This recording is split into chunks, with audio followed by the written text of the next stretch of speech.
So I want to get to some policy issues, but first I've got to ask you about this nasty fight that has broken out between you and Ted Cruz. Do you categorically guarantee that nobody on your campaign, nobody tied to your campaign, had anything to do with this National Enquirer story? Totally. I had nothing to do with it. The campaign had absolutely nothing to do with it. He's got a problem with the National Enquirer. I have no control over the National Enquirer. I didn't even know about the story. I just got it last night. Somebody sent it to me over to read so I could at least see what it said.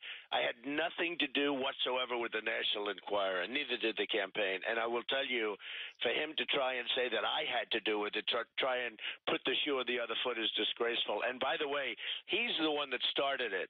And from what I hear, he and his campaign went out and bought the cover shoot. Melania did a cover shoot for GQ, a very strong modeling picture, no big deal. But it was a cover shoot for GQ, big magazine, and it was, fine. And from what I hear, somebody bought the rights to it, and he was the one, or his campaign bought the rights, and they gave it to the super PAC. And just so you understand, that super PAC is very friendly to Ted Cruz. He knew all about it 100%. So he started it. I didn't start it.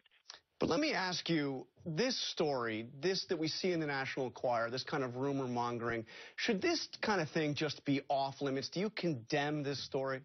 I don't care. I mean, really, I don't care. The National Enquirer did a story. It was their story. It wasn't my story.